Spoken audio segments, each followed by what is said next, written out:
Buenas tardes, bienvenidos al simposio de obstetricia ¿Dónde está el parto prematuro ahora?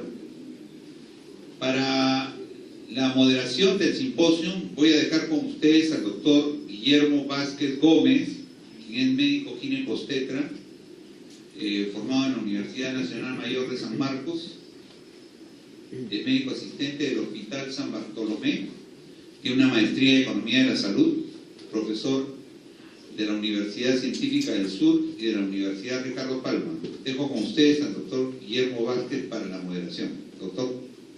Gracias, doctor Gutiérrez. Buenas tardes con todos. Vamos a aprovechar al máximo el tiempo de este simposio. El tema más importante sigue siendo un problema de salud pública, el tema del parto pretérmino y los temas que vamos a abordar, como ya tenemos en el programa. Nos acompaña para esta mesa distinguidos colegas, el maestro que siempre en los congresos una buena exposición, el doctor Ricardo Iván Ortiz, ¿no es cierto?, de la hermana República de Colombia. El doctor es médico ginecobstetra, vicepresidente de la Federación Internacional de Ginecobstetricia de la FIGO, es past presidente de la Federación Colombiana de Obstetricia y Ginecología, es past presidente de la Federación Latinoamericana de Sociedad de Obstetricia y Ginecología, la FASOC, es consultor de la OPS y tiene un posgrado en Preodontología de la Universidad de la República Oriental de Uruguay y una maestría en Salud Pública en la Universidad de Valle. Vamos a dar 20 minutos de cada expositor y bueno, paso al doctor Ortiz para escuchar. Bueno, muchas gracias por la introducción. Muy buenas tardes para todos. En primer lugar, agradecerle a los colegas de la Sociedad Peruana de Ginecología y Obstetricia por la gentil invitación. Y en estos 20 minutos, pues la pregunta de este simposio es ¿dónde está el parto prematuro ahora? A mí me parece que pues, la respuesta es decirles que sigue siendo un gran problema de salud pública, ¿correcto? Porque sus repercusiones en la salud y el bienestar y el desarrollo de los neonatos prematuros en la vida adulta está comprometida. Y lamentablemente, a pesar de todas las cosas que nosotros hacemos desde la práctica clínica, siguen naciendo un número importante de prematuros en el mundo, vivos, y muchos también nacen muertos, porque la contribución de la prematurez no es solamente la mortalidad neonatal, sino que afecta el componente fetal de la mortalidad perinatal. Decirles que la definición de parto prematuro, la que aceptamos todos, es nacer antes de las 37 semanas. Pero que cuando el bebé nace vivo, ¿no? Cuando el bebé nace vivo, la definición de parto prematuro depende del límite de viabilidad que cada país establezca. Para nosotros es a partir de las 24 semanas, en algunos sitios hablan de las 22, en otros hablan a partir de las 28 semanas. Y cuando hablamos de prematuros, no solamente hablamos de los nacidos vivos, sino que también hablamos de los que nacen muertos. Y los que nacen muertos también depende de la definición de viabilidad que tiene cada país. En mi país es el que nace pesando más de 500 gramos, ¿correcto? Decirles también que, pues, miren ustedes el comportamiento del parto prematuro a nivel global. Esto es del año 2010 al año 2020. Y miren ustedes que la reducción es muy poca en algunos países, e incluso en algunas regiones del mundo la tendencia es aumentar o a permanecer estable. Y yo diría que hay una gran frustración porque, como ustedes han sido testigos, hemos venido avanzando en el cervix corto, en la cervicometría, en la progesterona, ¿correcto? Y la evidencia es variable. Al comienzo progesterona para las que tengan antecedente de parto pretérmino y las de cuello corto, hoy en día solo para las de cuello corto, ¿no? Pero adicionalmente a eso, cervicometría para todo el mundo, y resulta que cervicometría para todo el mundo en países de bajos y medianos ingresos es algo utópico, ¿correcto? Y la verdad es que a pesar de la llegada de la tecnología, del uso del ultrasonido, de fármacos, la verdad es que desde el punto de vista médico hemos avanzado muy poco. Sigue siendo, como les decía, un problema muy grande. Miren ustedes la contribución de un país como la India en términos del número de prematuros. En América Latina, Brasil tiene seguramente por nacimiento y por volumen de población, contribuye bastante a esto. En mi país, en vez de disminuir, el bajo peso al nacer crece, en Colombia, y uno se pregunta por qué crece en un país que en los últimos años es un país que se industrializa, que se urbaniza, que tenemos médicos maternofetales, que tenemos ecógrafos de todos los olores, colores, sabores, universidad, etcétera, etcétera. ¿Qué está pasando? ¿Correcto? Que realmente somos incapaces de controlar esto. Contribuye de manera importante a la mortalidad, ¿no? A la mortalidad neonatal. Hay zonas que pues, son más críticas, como las África, pero en América Latina se considera que más o menos la contribución de la prematurez a la mortalidad neonatal representa alrededor de un 3%. Las implicaciones: primera causa de muerte perinatal en todos nuestros países, la primera causa relacionada con muerte perinatal y casi un tercio de las muertes neonatales. Genera morbilidad neonatal, y entre más pequeño el bebé, mayor la morbilidad, y entre más pequeño el bebé, mayor de las secuelas neurológicas, anormalidades cognitivas, parálisis cerebral, ceguera, sordera. Realmente un prematuro inmaduro es un gran problema. Cuando los obstetras nos enfrentamos a eso, tenemos a veces el problema de que las familias no entienden de que aún haciendo una buena obstetricia, los riesgos inherentes a nacer antes de tiempo, a nacer demasiado pronto, pueden generar lesiones que nos las imputan a los obstetras y que son parte de la misma fisiopatología por el solo hecho de nacer prematuro. Las implicaciones tienen que ver con lo que implica en términos de cómo afecta el capital humano, todo lo que tiene que ver con la discapacidad de los que sobreviven, pero es que también muchos de ellos mueren, ¿correcto? Y los costos para el sistema de salud, porque entre más prematuro el bebé requiere un nivel de atención de mayor complejidad. En ese escenario, pues nosotros en FIGO hemos dicho, bueno, ¿qué vamos a hacer? Pues, tenemos un poco de cracks, genios a nivel internacional, que han, Roberto Romero, la infección, un compatriota mío, Conte, diciendo que si la progesterona sí o no, y nos hemos gastado unos 20 años en ese tema, y sin embargo, pues como que no pasa mayor cosa. Entonces FIGO ha querido abordar el problema desde dos perspectivas, y miren esto que es tan importante.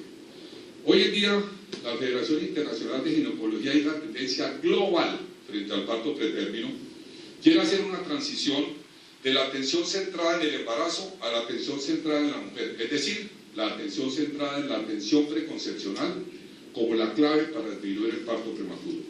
Yo estuve trabajando en el CDC de Atlanta con Brian McCarthy y aprendí una metodología de mirar la muerte perinatal que se llama la metodología Babies.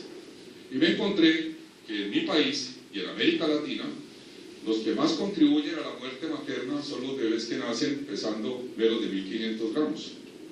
Y cuando eso ocurre, lo que eso está significando en términos de salud pública es que las mujeres, por alguna razón, son incapaces de llevar sus embarazos al término. Y esa razón se llama desnutrición, anemia, enfermedades crónicas preexistentes, VIH, ¿correcto? Pero resulta que nosotros, los obstetras, como que si hablamos de eso perdemos estatus. A nosotros nos interesa es hablar de cervicometría, progesterona y no hablar de lo otro. En ese sentido, FIGO está haciendo un llamado, está diciendo, venga, vamos a prevenir parto pretérmino, pero vamos a intentar trabajar a nivel de la atención preconcepcional para garantizar que estas mujeres que tienen riesgo de un pretérmino, esos riesgos se puedan modificar o atenuar antes de que la mujer se embarace, para que esa mujer tenga la posibilidad de llevar un embarazo a término. Y para eso, no es del tema, pero lo quería decir, FIGO ya está publicado, ha publicado la lista de verificación para la prevención del parto, está para publicarse, lista para la verificación del parto prematuro. Es un checklist que se recomienda se aplique en la preconcepción con el ánimo de identificar qué mujeres tienen riesgo y poder atenuar o modificar esos riesgos antes de que las mujeres se embaracen. Pero las mujeres se embarazan, ¿correcto? Y se embarazan y por más de que lo que hagamos, esas mujeres van a hacer una amenaza, un trabajo de parto prematuro. Entonces tenemos otra iniciativa que esté relacionada a cómo disminuir la morbimortalidad neonatal cuando el parto prematuro ya es un hecho. ¿Qué puedes hacer? para que la posibilidad que tenga ese bebé de sobrevivir en las mejores condiciones posibles sea mejor. Y para eso hemos creado otra iniciativa que se ha llamado el Pre-5 Initiative, que es una iniciativa, correcto, que involucra unas intervenciones económicas que son aplicables en cualquier país de bajos o medianos ingresos, de aplicación universal, que tienen evidencia suficiente como para recomendarlas, correcto, y que la evidencia dice de que si yo lo hago, seguramente va a disminuir morbilidad y mortalidad neonatal. De esas intervenciones hay dos que dependen de acceso a medicamentos que son baratos, termoestables y que están en la lista de medicamentos esenciales de la OMS y que se pueden administrar por vía intramuscular, y tres que no requieren medicamentos ni equipos y pueden implementarse en cualquier parte con recursos mínimos. La evidencia dice que si hacemos esas 5 cosas, ¿sí?, probablemente en ese caso donde fracasó la prevención y donde el parto prematuro se hace inminente, podemos intentar reducir el riesgo de morbilidad y mortalidad neonatal. El problema es la implementación, porque, pues, vuelvo y le repito, si yo estuviera diciendo aquí que la cervicometría sería la panacea, los señores que están aquí en la muestra médica estarían hoy vendiendo ecógrafos a la lata. Pero si yo digo que era lactancia materna, la gente dice, no sale con eso ético, ¿correcto? Es un poco la forma como nos educaron, la forma medicalizada de ver el problema. Hay 5 intervenciones. La primera intervención que se recomienda es la de la administración de los corticoides antenatales. Esa es una intervención clave. Estamos hablando del parto prematuro inminente y lo que yo estoy buscando es reducir la mortalidad neonatal. Decirles a ustedes que pues esto se debe administrar entre las 24 y las 34 semanas, pero dependiendo del límite de viabilidad, hay sitios que pueden administrar la primera dosis de esteroides antes de las 24 semanas si fuera necesario. Eso depende de los límites de la viabilidad. ¿Qué más les puedo decir de los corticoides? Ojo a esto, no hay ningún motivo para administrar esteroides después de las 34 semanas. Ningún motivo. Yo, en mi servicio de alto riesgo del Hospital Universitario del Valle, si yo pillo un residente que administre esteroides por encima de las 34 semanas, no sigue conmigo. ¿Por qué? Porque hoy en día la evidencia está mostrando que son mayores los riesgos que los beneficios. Cuando yo administro esteroides después de las 34 semanas y ese bebé nace al término, la evidencia está mostrando que esos bebés pueden tener alteraciones cognitivas en el futuro. Entonces los esteroides no están para darlos por la libre, ¿correcto? Los esteroides hay que darlos cuando están indicados, los regímenes de tratamiento. Ustedes saben que tenemos la opción de betametasona, 2 dosis de 12 miligramos vía intramuscular espaciadas 24 horas, o de dexametasona, 4 dosis de 10 miligramos por vía intramuscular, 12 miligramos cada 12 horas para una dosis total de 24 miligramos. Nosotros utilizamos más dexametasona que betametasona. La evidencia dice que son más efectivos, ¿sí?, a partir de 24 horas de la segunda dosis de su administración y hasta los 7 días posteriores a su administración, ¿correcto? No se recomienda repetir corticoides, porque eso es una cultura. Si yo administro unos corticoides a las 28 semanas, ¿correcto?, yo no debo repetir los corticoides salvo que se den 3 condiciones. 1, que la mujer no haya completado 34 semanas de gestación. 2, que exista un riesgo potencial de parto en los 7 días siguientes a la administración del esteroide, ¿correcto? Y 3, que la dosis anterior sea administrado al menos 1 o 2 semanas antes. Y solo si yo voy a repetir esteroides, debo repetir un ciclo de esteroides. En embarazos múltiples la dosis es la misma, ¿correcto? No hay que incrementar la dosis, ni mucho menos. Diabetes, no, que es que no lo doy porque la paciente es diabética, eso produce hiperglicemia. No, señor, le da y si hace hiperglicemia, ajústele la dosis del hipoglicemiante a la paciente. No, que el otro escenario es que no hay tiempo, así sean 4 horas, así el trabajo de parto esté inminente, administre el esteroide, porque está demostrado de que algún beneficio puede tener. Eso de que no, yo no me lo puse porque es que en las próximas 2 horas va a tener parto, no venga para acá. ¿Cómo así? Administrelo. ¿No? Nunca lo administre por si acaso. Recuerden que la indicación para administrarlo es la posibilidad de riesgo inminente en los 7 días siguientes a la administración del fármaco. El segundo fármaco es el sulfato, del cual me parece que va a hablar Carlos, ¿correcto? Solamente decirles que pues, el sulfato de magnesio, y lo va a decir Carlos, es un neuroprotector. Hoy en día ha habido mucha discusión de hasta cuándo lo doy, él nos contará. Los países ricos en Checoslovaquia, ¿sí?, y en Dinamarca dicen que hasta las 30 semanas, pero yo vivo en Cundinamarca, que es un pueblo en Colombia, donde es mejor darlo hasta las 34 semanas, porque a mí lo que me interesa es tratar de ganar algo, ¿no? Y está demostrado que todavía hay un efecto neuroprotector antes de las 34 semanas. Yo siempre digo, no es lo mismo vivir en Dinamarca que vivir en Cundinamarca. Suena parecido, pero no es lo mismo, ¿correcto? Hay evidencia, lo van a mostrar ahora. Tercera intervención. Las primeras dos que he hablado son intervenciones farmacológicas, esteroides y sulfato, muy conocidas de todos. Pisamiento diferido del cordón umbilical, ¿correcto? La tercera. Se recomienda que los prematuros tengan al menos, no 15 el cordón umbilical, 15 cuando dejen de pulsar. Y si tiene afán, por lo menos demórese al menos un minuto, salvo que haya una ruptura uterina, ¿no?, que la mamá esté en una condición que requiera reanimación, ¿correcto? Pero está demostrado que retrasar el pisamiento del cordón reduce el requerimiento de vasoactivos en el bebé. Esos bebés tienen un incremento de hematocrito y hay una evidencia de menor incidencia de anemia a los 12 meses de vida. Hoy en día está de moda la gestión de sangre, ¿no han oído? Si uno quiere estar ahí, vamos a gestionar sangre, ¿correcto? La mejor manera de gestionar sangre en las mujeres es ligar el cordón cuando deje de pulsar. Porque la primera causa de anemia en los seres humanos, pero en las mujeres, ocurre al momento de nacer. Si yo ligo rápidamente el cordón, estoy condenando a esa mujer a una anemia neonatal. Y esa mujer crece y se desarrolla. Llega a la edad de la menarca, las menstruaciones abundantes y sigue anémica hasta que se embaraza. Y se embaraza anémica y tiene mayor riesgo de hacer preeclampsia, ¿correcto? Y hace una preeclampsia y se muere. Entonces uno dice, ¿por qué se murió? Y entonces uno sale a buscar a ver, y resulta de que a lo mejor en la historia clínica no aparece, pero esa anemia se gestionó, ¿sí?, en el momento neonatal. Y hay dos intervenciones más, una es la lactancia materna. La recomendación de la lactancia materna es que a los bebés se les debe iniciar la lactancia en la primera hora después del parto. Estamos hablando de prematuros, ¿correcto? Toda una evidencia que demuestra de que entre más precozmente inicie la lactancia materna, mejor va a ser para ese bebé. El cuento de que los bebés, se pueden alimentar por copa, por sonda, ¿sí? Y en lo posible leche materna, si no, se recomiendan los bancos de leche, pero inicien leche en la primera hora posterior al nacimiento del bebé.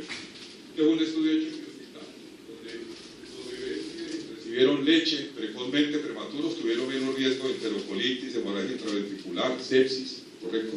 No hay la menor duda de que protege. Si la mamá tiene un VIH, ¿correcto?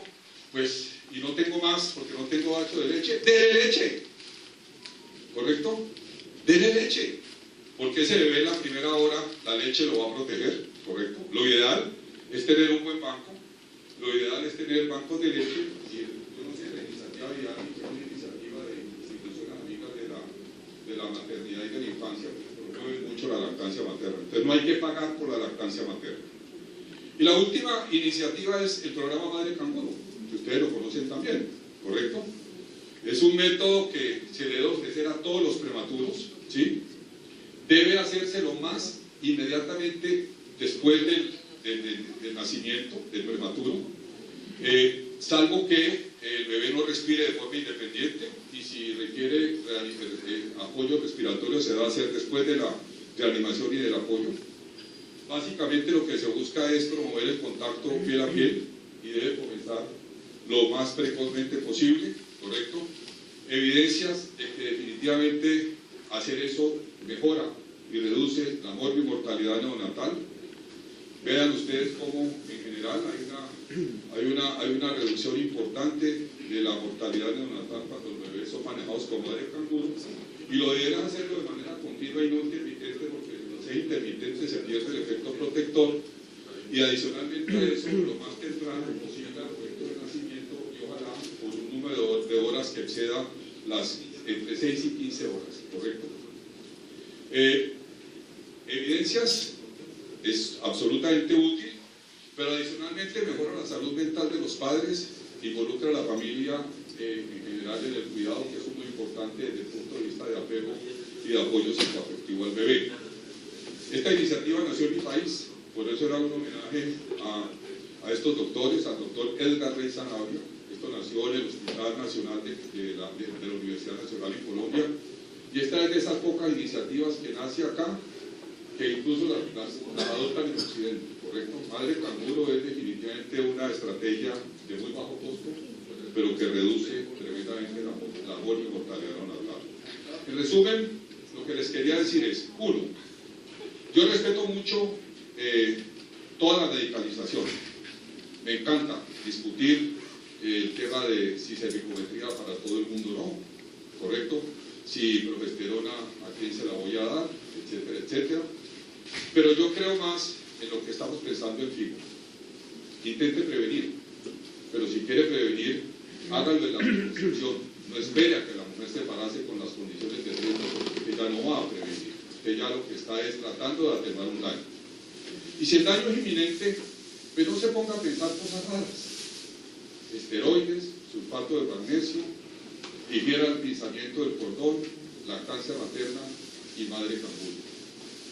No sé si eso será la respuesta, pero yo sí he visto a nivel global hablar, mucha gente que uno decía, wow, el fulanito de tal boyaco, toda esa gente hablando hoy de que definitivamente la medicalización no es la respuesta, lo cual no quiere decir que no lo sigamos haciendo, pero la invitación es, pensemos en otras cosas, porque si no cambiamos el bailado, la cosa va a ir de mal en peor. Muchísimas gracias por su atención.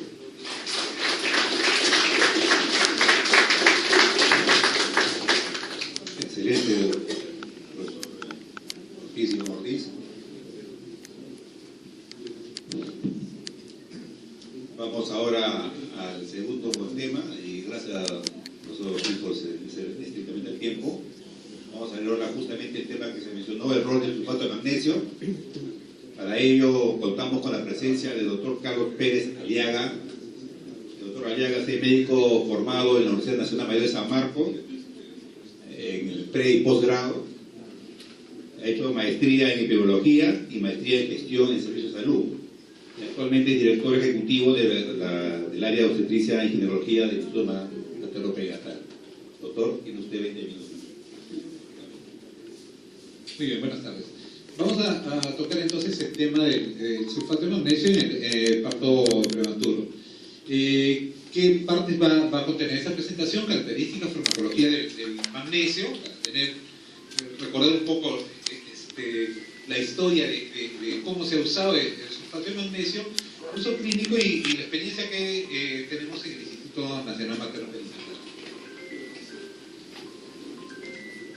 Primero, para empezar con las características del magnesio, tener en cuenta que es uno de los minerales que están más abundantes en el cuerpo humano y es el segundo cation más abundante dentro de las células humanas de potasio, ¿no? Lo podemos encontrar en huesos, 50-60%, en músculos, 30-40%, sistema circulatorio menor al 1%.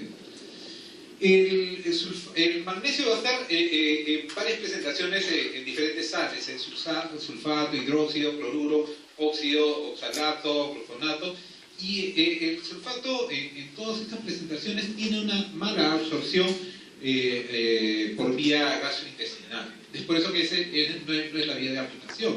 El sulfato de magnesio es la única preparación de uso parenteral existente y se puede administrar por vía intramuscular o intravenosa.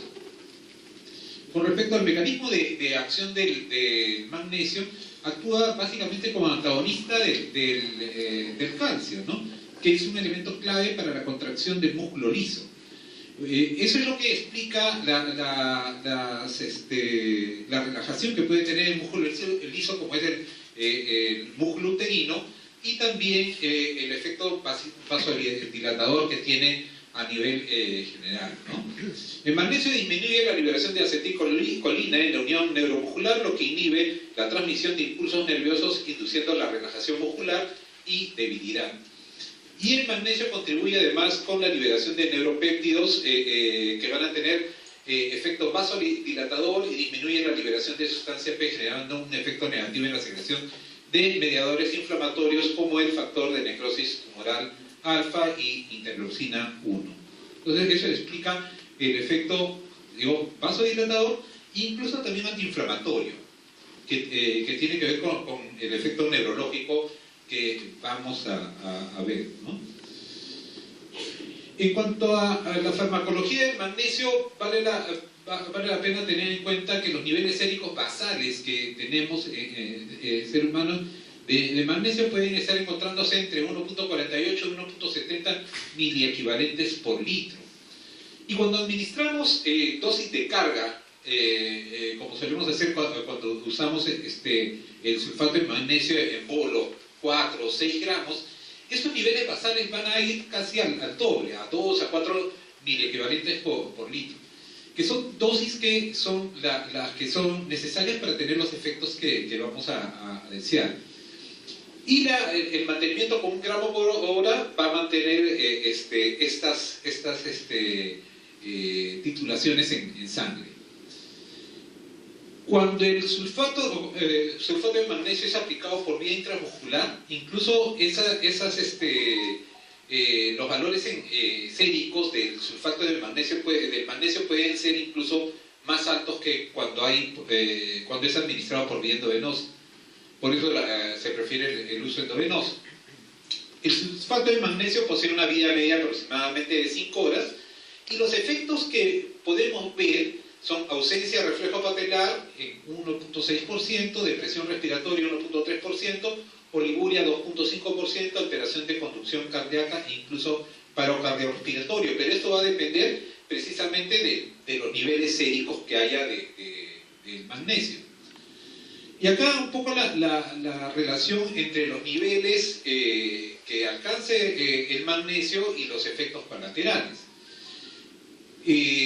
Yo les mencionaba que los efectos que deseamos, los efectos benéficos de ese fármaco van a estar cuando el magnesio está titulado entre 2 a 4 miliequivalentes por litro. Miren, para que haya ausencia de reflejo patelar hay mayor de 10 miliequivalentes por litro. O sea, es un valor bastante alto. Eso quiere decir que nosotros nos manejamos con un manejo que es bastante seguro para el fármaco. Depresión respiratoria cuando el nivel sérico es mayor de 13 miliequivalentes por litro y paro cardiorrespiratorio con valores mayores a 25 miliequivalentes por litro. Entonces nos manejamos con rangos de bastante seguridad. Con respecto a la historia, ¿cuánto tiempo tenemos del uso del sulfato de magnesio? Increíblemente son 100 años. 100 años que tenemos de experiencia de sulfato de magnesio para la prevención, el manejo de la eclampsia. Los primeros estudios incluso están en el año 1906, cual se usaba para el tratamiento del tétanos y el uso era por vía intraespinal, ¿no? Ahí se logra ver el efecto depresor del sistema nervioso central, especialmente en casos que había opistótonos, ¿no? Casos de contracciones muy marcadas del cuerpo. Entonces, evidenció depresión del sistema nervioso central y relajación muscular. Lazar en 1924 describe los primeros efectos sedativos del sulfato de magnesio sobre las neuronas y es así que demuestra también que hay una disminución de la presión arterial y efecto farmacológico sedante o oncótico sobre el edema cerebral. Entonces, es como les digo, son prácticamente 100 años que tenemos de uso de este fármaco. En los años 1925-1933 publica los primeros casos que son tratados vía endovenosa, observando la reducción de la mortalidad materna, que fue una reducción considerable cuando se usa para el tratamiento de las convulsiones, de la eclampsia. Posteriormente, Freddy Sussman publica en el año 63 un esquema de tratamiento con el sulfato de magnesio, que es lo que usamos hasta la fecha, ¿no? 4 a 6 gramos endovenoso en dosis de impregnación y posteriormente 1 gramo por hora hasta completar las 24 horas. El otro esquema, que es el esquema por vía intramuscular fue usado mucho por Pritchard, pero al final estamos viendo que usamos más la vía endovenosa por ser una vía, como les digo, más segura, por tener mejores controles de séricos de magnesio. A fines del siglo XX, las encuestas británicas demostraron que solamente un 2% de los obstetras utilizaban magnesio en el tratamiento de la eclampsia. Debemos recordar que antes se usaba más pues para cóctel lítico, como dice el doctor Ortiz, diazepam, fenitoína, ¿no? Y después ya los estudios demostraron que el sulfato de magnesio es muy superior a estos, ¿no? El ensayo McPhee fue el estudio más grande que se realizó, ¿no? De ensayo clínico controlado, ¿no? Aleatorizado multicéntrico, realizado entre los años 1998 y el 2001. Incluyó 10.141 mujeres con preeclampsia pertenecientes a 175 centros de 33 países, y las captaron cuando eran gestantes o en un posparto inmediato no mayor a 24 horas. Se aleatorizó en dos grupos, el sulfato de magnesio y el placebo, prácticamente en iguales cantidades, y el seguimiento se hizo hasta después del parto. Se administró dosis de ataque, como les manifestaba, bajo el esquema SUSPAM, ¿no? 4 gramos endovenosos, seguidos de dosis de mantenimiento de 1 gramo por hora, o si no, también usaban el esquema de Pritchard de 10 gramos intramuscular y después 5 gramos cada 4 horas por 24 horas. Resultados: una disminución del riesgo de eclampsia en un 58%, una disminución muy importante del riesgo de preeclampsia, con un número necesario a tratar de 63 para mujeres que tenían preeclampsia severa y de 109 para mujeres con preeclampsia sin criterio de severidad. La mortalidad materna se disminuyó en un 45%, aunque hay que tener en cuenta que el hallazgo no fue significativamente estadístico, esto porque la probabilidad de mortalidad, la mortalidad es un evento más raro y entonces se necesita un tamaño muestral más grande. Pero la tendencia es muy clara a la disminución de muerte materna. Y el TPP disminuyó en un 33%, ¿no? No hubo diferencias significativas en morbilidad materna grave, toxicidad, complicaciones de trabajo de parto o morbilidad neonatal. Ese estudio del ensayo McPhee hizo la evaluación hasta el momento del alta. Posteriormente a eso, hay otro estudio que ya hace un seguimiento con las mismas pacientes del estudio McPhee. Obviamente no podía hacerse el seguimiento con todas las pacientes, se realizó el seguimiento a por lo menos 2 o 3 años después del parto de las mujeres que inicialmente estaban en el estudio McPhee. En este caso ya no eran la misma cantidad de pacientes, algo menos, pero igual son 125 centros en 19 países de diferentes continentes, y se trabajó con 4.782 mujeres que le autorizaron sulfato de magnesio y placebo. Se hizo el seguimiento, la corte de las pacientes con la finalidad de ver qué resultados se obtenían en las mujeres que habían recibido sulfato versus las que recibieron placebo, y se encontró que el uso del sulfato de magnesio en mujeres con preeclampsia se asoció a una reducción del 16% de riesgo de muerte o morbilidad seria hasta los 2 o 3 años luego de ocurrir el parto. No hubo diferencia significativa en las mujeres que presentaron accidente cerebrovascular, insuficiencia renal o hipertensión severa, aunque los porcentajes fueron algo menores en el grupo de sulfato de magnesio. Posteriormente a eso ya vio otras revisiones. Esta que les muestra acá es del año ya 2003, muestra 6 estudios clínicos controlados, 11.444 mujeres, y demuestra que el riesgo de desarrollar preeclampsia, desarrollar eclampsia se redujo a la mitad con la utilización de sulfato de magnesio, y en el caso de morbilidad materna extrema, el riesgo relativo fue de 1.08, no encontró mayor diferencia. Con respecto a la tocólisis, tener en cuenta que la tocólisis no es algo inocuo, porque estamos usando fármacos para detener las contracciones uterinas. el uso de tocólisis con cualquier fármaco que vayamos a usar no debe exceder de 48 a 72 horas, y la cosa es para lograr ciertos objetivos. Permitir la acción adecuada de los corticoides, tal y como lo ha dicho el doctor Ortiz. Bueno, por lo menos hay que dar una dosis de corticoides, la que sea factible dar. Dar el manejo inicial para los factores de riesgo que hayan desencadenado el parto pretérmino, si es que es factible. Mejorar las condiciones para la atención del parto pretérmino con referencia oportuna de ser necesaria. Tenemos que ver si tenemos condiciones, si tenemos recursos humanos, recursos en equipamiento suficiente para el manejo de un neonato pretérmino. Y con respecto a los tocolíticos que se pueden usar, pues tenemos en primera línea pues los bloqueadores de canales de calcio, los beta-agonistas, incluso también el antagonista de ocitocina, que es el atosibam, y recién en una segunda línea lo usamos el sulfato de magnesio, también inhibidores de síntesis de prostaglandinas. Entonces, no es nuestra primera línea el uso del sulfato de magnesio como tocolítico, lo tenemos como una segunda línea. ¿Por qué? Porque sí tiene efectos adversos más importantes. Es por eso que siempre usamos en primera línea el nifedipino, y también podemos estar usando los beta-agonistas. Con respecto a la neuroprotección, un metaanálisis ya en el año 2009 sintetizó los resultados de ensayos clínicos del sulfato de magnesio para neuroprotección, y lo que sugiere es que el uso del sulfato de magnesio reduce la aparición de parálisis cerebral cuando se administra con intención neuroprotectora.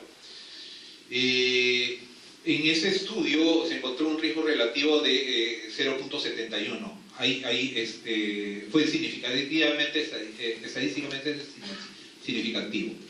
Con respecto a la parálisis cerebral, hay que tener en cuenta que la prevalencia en neonatos en países desarrollados es de 1.6 por 1000 nacimientos. Obviamente en países subdesarrollados la prevalencia de parálisis cerebral es bastante más alta. Tener en cuenta que no tiene cura, la prevención es crucial, y los costos que va a ser para el Estado, para los servicios de salud, para la familia, los pacientes, es altísimo, ¿no? En la década de los 90 entonces se realizaron los primeros estudios observacionales que planteaban el efecto neuroprotector del sulfato de magnesio en fetos pretérminos, y se tomaban la base de datos de las pacientes que habían recibido sulfato de magnesio para el manejo de eclampsia, de preeclampsia severa, ¿no? Ya posteriormente es que se hacen ya estudios ya para directamente evaluar el uso del sulfato de magnesio como neuroprotector. Esto que representa acá es una revisión sistemática Cochrane que está publicada en agosto del año 2024. Esta revisión sistemática considera a 6 ensayos clínicos controlados con un total de 5.917 gestantes y 6.759 fetos menos de 34 semanas. ¿Por qué más fetos? Porque consideraron embarazos múltiples para esta revisión. Los ensayos clínicos se realizaron entre el 1995 y el año 2018. Y se realizó un seguimiento de los niños de por lo menos 2 años. En algunos casos hicieron seguimiento hasta 3 y 4 años. Resultados. El sulfato de magnesio reduce el riesgo de parálisis cerebral, un riesgo relativo de 0.71, ¿no? Que fue estadísticamente significativo. Se consideraron 6 ensayos clínicos con 6.107 niños, y un número necesario a tratar para evitar el riesgo de parálisis cerebral de 60. El nivel de evidencia es alto. Se redujo también con el sulfato de magnesio el riesgo de muerte o parálisis cerebral, tomando en conjunto ambos resultados, ¿no? Con un riesgo relativo de 0.87, un número necesario a tratar de 56, nivel de evidencia alto. Se redujo el riesgo de hemorragia intraventricular neonatal severa, ¿no?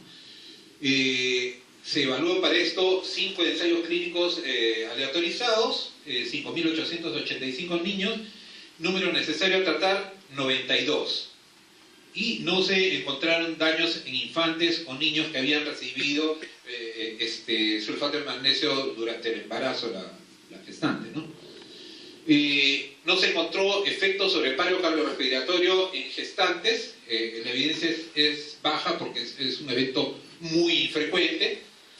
Se incrementaron efectos adversos severos que ameritaron suspender el tratamiento. Obviamente, si estamos comparando sulfato de magnesio versus placebo, tiene que haber efectos adversos y por lo tanto este es un fármaco que nos ayuda mucho, pero debe ser adecuadamente monitorizado, ¿no? Se observó posibles efectos adversos en gestantes, ¿cuáles? Hipotensión, taquicardia, calentura, enrojecimiento, molestia en el brazo donde está el endovenoso, sequedad bucal, náuseas, vómitos, somnolencia, transpiración, mareos y visión borrosa. Estos efectos adversos tienen que ver, uno, con la depresión nerviosa a nivel central y otros con los que tienen que ver con la vasodilatación periférica. No hubo evidencias en parto por cesárea en las gestantes que recibieron sulfato de magnesio y tampoco en hemorragia posparto, que era un temor que se tenía por el efecto relajante de músculo liso, relajante del útero. El nivel de evidencia es moderada al respecto. Entonces, eso es lo que tenemos. Ahora mencionarles un poco la experiencia, lo que vamos manejando en el instituto. Las ampollas las conocen, las ampollas de sulfato de magnesio, que tenemos las de 10 mililitros al 20%, cada ampollita tiene 2 gramos. Y tener en cuenta que la neuroprotección debe estar considerada para pacientes con parto inminente con gestación menor de 34 semanas, tal y como lo dijo el doctor Ortiz, ¿no? El esquema de tratamiento es igual, el mismo esquema de tratamiento para profilaxis de eclampsia, para tocólisis o para neuroprotección. Pero como les mencionaba, en tocólisis no están, los beneficios no han sido tan marcados como sí para la prevención de preeclampsia, de eclampsia o como para la prevención de parálisis cerebral. Y las dosis son las que hemos estado mencionando y que ya se usan hace mucho tiempo, ¿no? Dosis de ataque de 4 gramos endovenoso, lo pasamos en 15 a 20 minutos y posteriormente 1 gramo por hora como mantenimiento hasta 24 horas de ocurrido el parto. Tener en cuenta algunas consideraciones especiales. En el caso de eclampsia, tenemos el paciente que está convulsionando, igual tenemos nuestra dosis de ataque, iniciamos con los 4 gramos en 15-20 minutos y posteriormente sí damos una dosis más alta, que es de 2 gramos por hora. Si los signos y síntomas de toxicidad por el sulfato de magnesio son claros, entonces es recomendable administrar gluconato de calcio, ¿no? La ampolla viene de 10 mililitros, lo disolvemos en 100 mililitros, es 1 gramo que lo vamos a pasar endovenoso en 10 minutos, de manera inmediata hasta que pasen los síntomas y se puede repetir incluso a los 20 minutos. Obviamente suspendemos la infusión de sulfato de magnesio. Los efectos adversos que se pueden ver son, como les mencionaba, enrojecimiento de piel, sabor metálico en la boca, sudoración, náuseas, vómitos, pesadez en el pecho, palpitaciones, disminución de la presión arterial inicialmente. Los pacientes con preeclampsia con signos de severidad por disfunción uteroplacentaria solamente no requieren profilaxis de convulsiones. En los criterios de severidad de preeclampsia, ¿no? En nuestra guía sí estamos considerando la disfunción uteroplacentaria, el compromiso fetal. Por eso digo, si solamente es eso, si no tiene compromiso renal, neurológico, hematológico, hepático, no le indicamos sulfato de magnesio. Esta es un poco la experiencia, lo que hemos estado usándolo como tocolítico. Como le digo, no lo usamos en primera línea. Y acá les presento del total de casos que se han manejado en centro estético, en el Instituto Materno Perinatal, de 808 casos que recibieron tocólisis en centros estéticos, y son en 283, eso es el sulfato de magnesio del 35%, y sí se presentaron efectos adversos en un 5.6% de los casos. Por eso que sí hay que tener cuidado con el uso del fármaco. concluir. Entonces, dosis recomendadas, 4 gramos endovenoso como dosis de carga, 1 gramo endovenoso por hora, hasta completar 24 horas después del parto. La administración del sulfato de magnesio debe realizarse con un monitoreo clínico materno y fetal continuo. Este es un fármaco bastante seguro si es que lo usamos adecuadamente, y hay un beneficio evidente tanto para el manejo de preeclampsia severa, de eclampsia, como para lo que es neuroprotección en feto con riesgo inminente de parto pretérmino. Muy bien.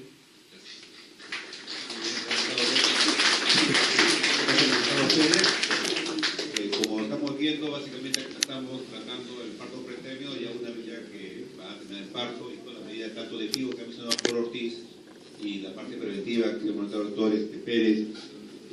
Ahora vamos a ver si la vía de culminación del parto pretérmino también va a influir en la mortalidad. Para ello, invitamos al doctor Santiago Cabrera Ramos, muy conocido. El doctor Santiago Cabrera es médico ginobstetra, ha hecho el pre y posgrado por la Universidad Nacional Mayor de San Marcos, es profesor principal de la Facultad de Medicina de San Marcos, también de la unidad de posgrado de la misma universidad, ha sido past president de la Sociedad Peruana de Ecografía, ha sido también past president de la Sociedad Peruana de Ginecología y Obstetricia, y es director del Hospital San Marcos. Doctor, también tiene usted 20 minutos para su ponencia. Gracias. Muchas gracias, doctor. Sí, muchas gracias por la invitación también a la sociedad.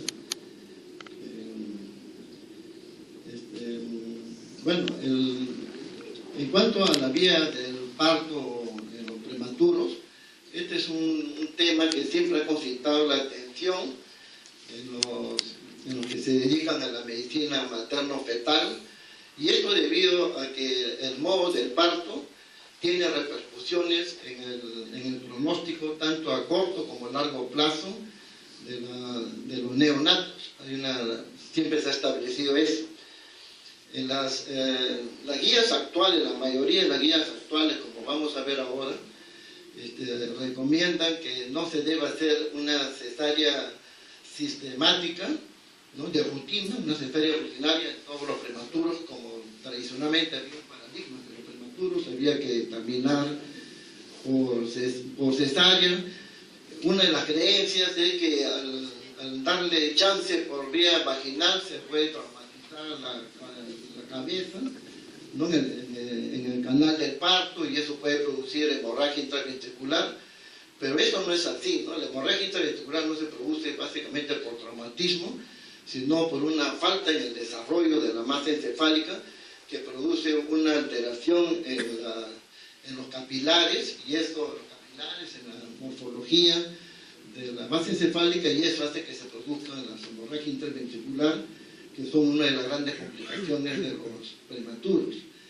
Pero una cuestión también importante a considerar es que, si bien en los grandes centros, como vamos a ver ahora, en los grandes centros en los cuales, y de todas estas instituciones, los grandes centros que se guían por todas estas instituciones, líderes en obstetricia, que recomienda que no se debe hacer cesárea rutinaria. Sin embargo, cuando vemos las estadísticas, en los prematuros, la tasa de cesárea en los prematuros oscila entre el 55 y 70%, ¿no?, a pesar de todas estas guías.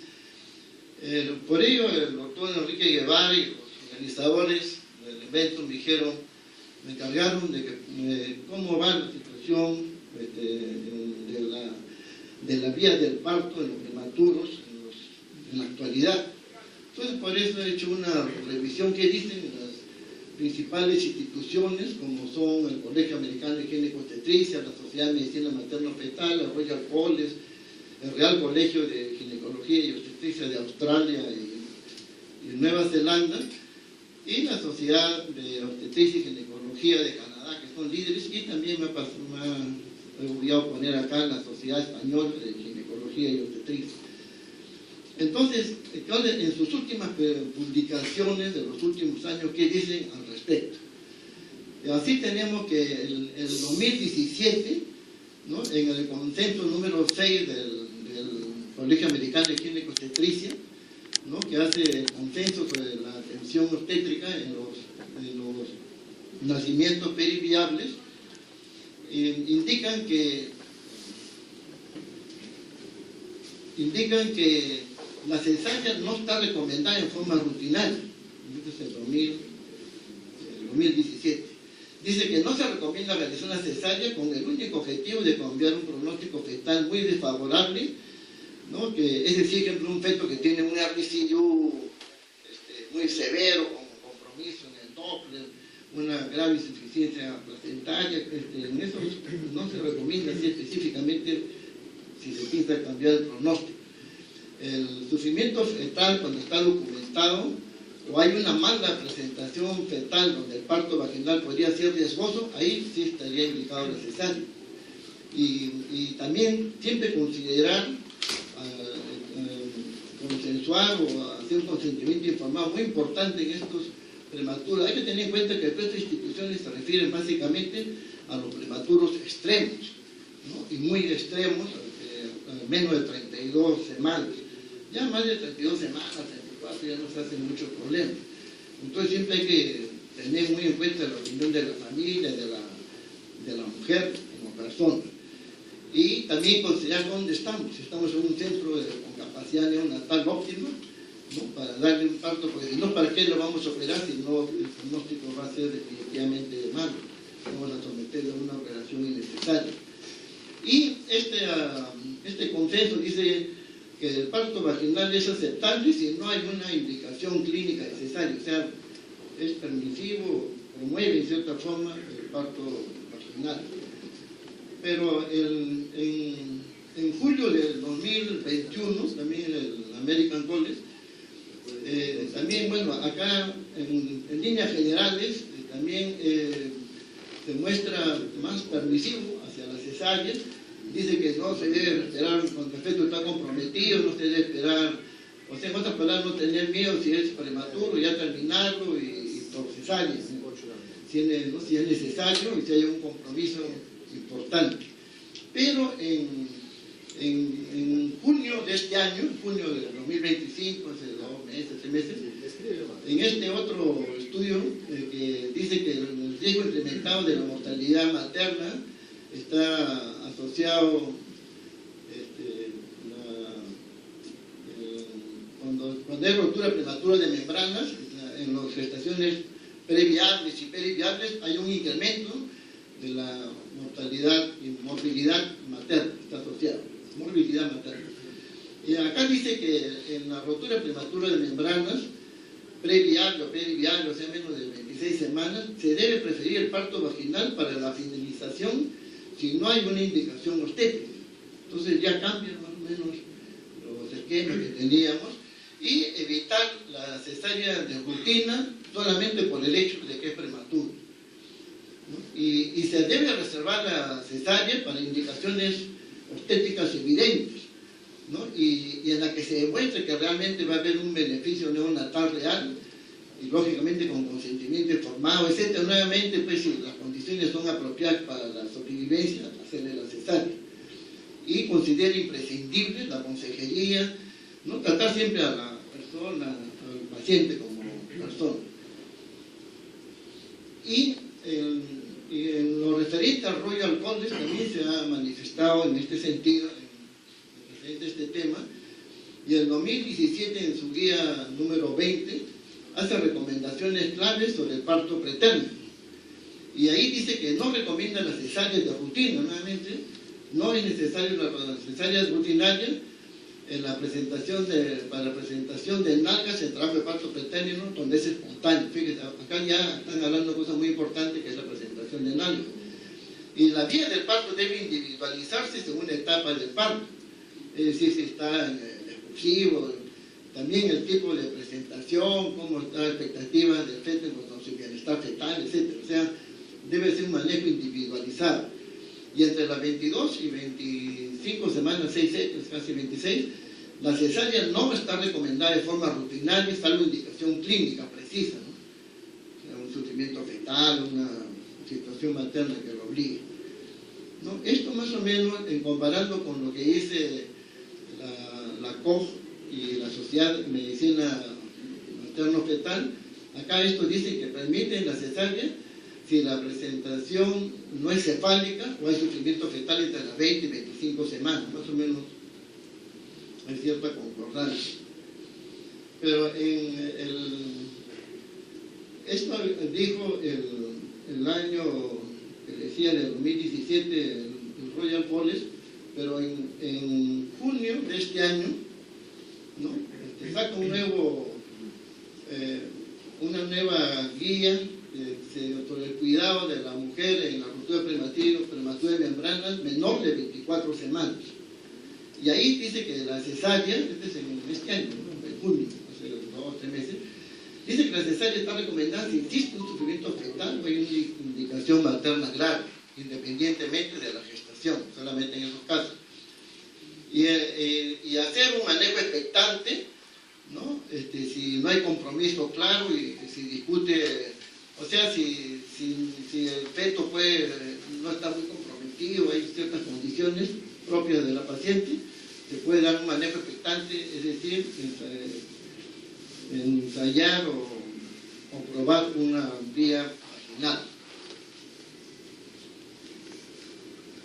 La Sociedad Española de Ginecología y Obstetricia, el año 2020, tiene una guía que no la ha cambiado desde el 2020, ¿no? Y acá, que dice la elección de la vía del parto, en conclusión dice, la vía del parto en la gestación pretérmino debe decidirse de forma individualizada, en función de la presentación del feto, la edad gestacional, condiciones maternas, fetales y la experiencia del equipo obstétrico para manejar estos problemas. O sea, miren, también, ¿no? Están rompiendo todos estos esquemas que tradicionalmente teníamos de que no, prematuro debe ser cesárea, etc. Y en cuanto a la presentación cesárea, la presentación cefálica, la CEO, dice que cuando el feto está en cefálica y no hay signos de compromiso fetal, el parto vaginal es una opción segura y no se recomienda la cesárea sistemática por el solo hecho de ser prematuro. La misma CEO, en cuanto a la presentación, en ese mismo guía, cuando el feto está de nalgas, podálico, dice que se asocia a un mayor riesgo perinatal y acá debe valorarse la realización de la cesárea, considerando la edad gestacional, el peso fetal estimado, etc. Y dice que en casos de muy bajo peso del feto o edad gestacional extremadamente baja, la cesárea no siempre mejora el pronóstico neonatal y puede, por el contrario, aumentar la morbilidad materna, y la decisión debe tomarse en el contexto de un equipo multidisciplinario y ver siempre cómo está nuestra capacidad de cuidado neonatal, etc. Y en situaciones de presentación podálica o transversa y edad gestacional limítrofe, no se debe considerar con el equipo de neonatología el beneficio de un parto por cesárea. Y la Sociedad Canadiense, que es otra entidad que no líder a nivel mundial en ginecología y obstetricia, también tiene un boletín, una guía, la número 347, ¿no? Sobre el cuidado obstétrico en el feto en el borderline de viabilidad limítrofe, y ¿no? Que se refiere pues a los partos acá extremadamente pretérminos, de 0 días a 25 semanas, 6 días. Ellos manejan ya todos estos problemas. Y acá dice que cuando es menos de 26 semanas se debe evitar una cesárea de rutina. También dice, cuando la presentación no es cefálica, o sea, es podálica, transversa, debe considerarse la cesárea si se ha ofrecido que va a haber condiciones para una reanimación neonatal óptima, ¿no? Pero si el feto tiene anomalías congénitas letales, mal pronóstico, no se recomienda la cesárea. ¿Para qué se tiene esas anomalías? Pero si el feto está en una condición fetal viable, bienestar adecuado y está cefálico, se puede permitir el parto vaginal aún en estas circunstancias de prematuridad extrema, ¿no? Y indica acá en esto, este es del 2017, ¿no? Que la cesárea está indicada solo si mejora significativamente el resultado neonatal y hay personal capacitado. Pero la misma sociedad canadiense hace otra guía en el 2022, que es la número 430, ¿no? Que es el diagnóstico y manejo de la ruptura prematura de membranas pretérmino, antes de las 37 semanas, ya abarca todo. Y acá dice, entre las 34 y 36 semanas, ya es de acuerdo al manejo obstétrico, no hay mayor problema. Si es menos de 34 semanas, también dice, no hay complicaciones, el manejo es expectante y debe promoverse el parto vaginal si no hay ningún problema. Pero en la ruptura prematura de membranas, cuando hay infección, cuando hay coriomionitis o sufrimiento fetal, bueno, y lógicamente rendimiento, etc., debe indicarse la cesárea inmediata, ¿no? Este también es un concepto importante porque tradicionalmente o muchas veces se piensa, no, coriomionitis, mejor preferir la vía abdominal porque cesárea va a ser peor, ¿no? Pero acá, y vamos a ver en concordancia con otras publicaciones, cuando hay coriomionitis debe indicarse cesárea de inmediato. Y cuando hay un periodo de latencia prolongado o hay alteraciones en monitoreo, también conocer una inducción o una cesárea. Ahora, el Real Colegio de Ginecobstetricia de Australia y Nueva Zelanda, conjuntamente con Carocica. Carocica es el Carolina Royal Six Case, es una siglas, que es una entidad colaborativa que se dedica a establecer guías, guías en concordancia con lo que dice la Real Sociedad de Australia y Nueva Zelanda. Esto es una institución muy importante, ¿no? En el modo del parto pretérmino, esto es de octubre del año pasado, ¿no? Hace unos meses, y dice que el parto vaginal está recomendado en trabajo de parto prematuro espontáneo, pero nuevamente dice parto vaginal.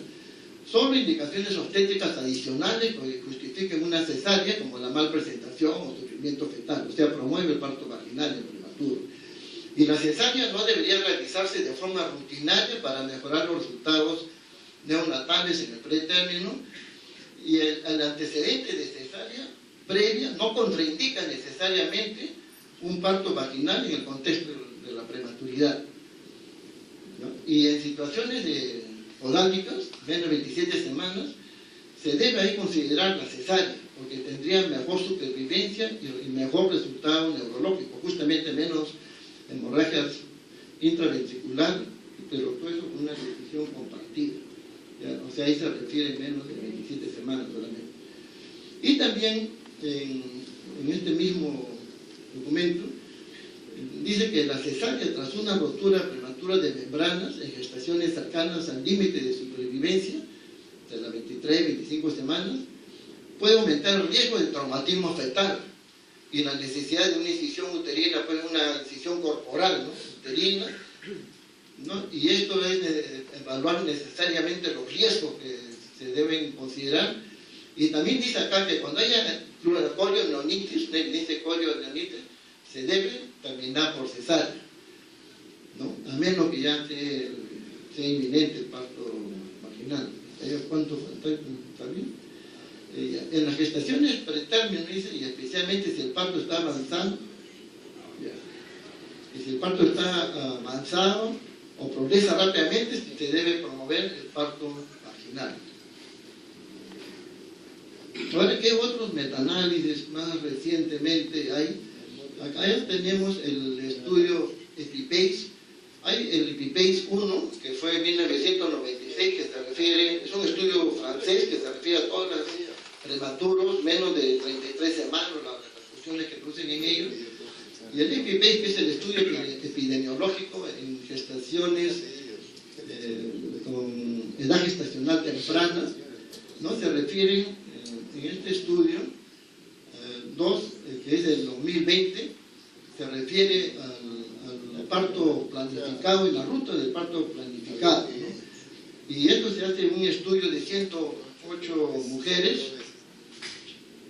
de 1008 mujeres, de embarazo único encefálico y parto pretérmino espontáneo, con rotura prematura de membranas entre las 24 y 31 semanas. Y acá lo divide en la modalidad del inicio del parto, en la que fue cesárea, en la que se planificó el parto vaginal y se planificó de antemano la cesárea. En aquellas en las que se planificó que tenía que ser vaginal, solamente el 90% realmente fue vaginal y un 10% terminó por cesárea. En este EpiPen mismo, acá viene una cuestión importante, cómo es la supervivencia al alta. En la que tuvieron una cesárea planificada, la supervivencia al alta fue 92%, y en la que se planificó la vía vaginal, 87%. Y la supervivencia sin morbilidad, en la cesárea fue 77%, y en el parto vaginal planificado casi igual, ¿no? Y tras ajustar con el score propensity, se vio que en realidad la cesárea planificada no mejoró significativamente los resultados neonatales respecto al parto vaginal planificado. Esto es una cuestión también muy importante en este estudio. Hay el ultrasonido en ginecobstetricia, ¿no? El 2023 también se refiere al efecto del parto de la vía del parto sobre los resultados perinatales en pretérmino severo. Y esto incluye 22, es un metaanálisis que incluye 27 estudios retrospectivos de 22.887 neonatos de 32 semanas y lo dividen en grupos de menos de 28 semanas y entre 28 y 32 semanas y en lo que están en cefálica y lo que está en podálico. Y entre las 24 y 32 semanas el parto vaginal se asoció con menor supervivencia al alta, dice en esta edad gestacional. Menos supervivencia al alta, y en todos los casos, en lo menos de 28 semanas, el parto vaginal se asoció con un aumento significativo del riesgo de mortalidad neonatal, ese es el ultrasonido. Pero la evidencia es baja, porque acá vemos que pasa de 1. Y en las menos de 28 semanas, en el podálico, acá sí, el feto en presentación de nalgas, el riesgo fue mayor, es casi 3 veces y medio mayor riesgo cuando el parto, se le da parto vaginal la presentación de nalgas. Y la supervivencia en alta fue significativamente menor en nalgas nacidas por parto vaginal, ¿no? Sí, pues ahí es urgencia, ¿no? Y entre las 28 y 32 semanas en el podálico, el parto, esto es en las menos de 28 semanas, pero cuando ya tiene entre 28 y 32, el parto vaginal se asoció con un aumento de riesgo de muerte perinatal y neonatal. Y esto mismo, entonces acá no sé, pero estas cifras que le he dicho no muestran una diferencia estadísticamente significativa, ¿no? En feto con presentación cefálica de cualquier edad gestacional. Y en conclusión dice que en los partos pretérmino severo, menos de 32 semanas, especialmente presentación de nalgas, el parto vaginal se asocia con mayor riesgo de mortalidad perinatal comparado con la cesárea, y el beneficio de la cesárea es más evidente en los fetos de nalgas, mientras que en los fetos cefálicos no se observan diferencias relevantes. Y el 2024 también, en este otro metaanálisis, ¿no? Que es cuando se hace el parto operativo en el expulsivo, en la segunda etapa del parto, ¿no? En los pretérminos. Acá este estudio incluye 18 estudios retrospectivos de 605.000 mujeres y se comparó la frecuencia de parto pretérmino y embarazos posteriores cuando a una mujer se le operó en el expulsivo y cuando a una mujer tuvo un parto vaginal asistido, o sea, vacuum o forceps. Y acá se vio que cuando posteriormente a esta mujer, cuando tuvo cesárea en el expulsivo, volvió a tener, tuvo un feto pretérmino del 6.9%, mientras que cuando se le dio chance de parto vaginal mediante forceps o vacuum, fue de 2.6%, ¿no? Y acá también, al hacer la comparación directa, dice que la cesárea, cuando se opera en el segundo estadio, el expulsivo, duplica el riesgo de tener un parto pretérmino frente a que se le dio un parto instrumental. Este estudio tiene una serie de limitaciones que también no lo han hecho muy confiable. Y este otro estudio, que es de diciembre del 2024, hace poco, ¿no?, que es el parto por cesárea, que está asociado con menor mortalidad neonatal en la presentación odálica. ¿No? Es un estudio, un metaanálisis, hay 19 estudios en 16.000 neonatos, ¿no? Y acá hay una asociación entre el modo del parto, cuando fue planificado, como realizado. Planificado se llama cuando lo han programado, y realizado es cuando le han dado chance y han tenido que operarle de emergencia, ¿no?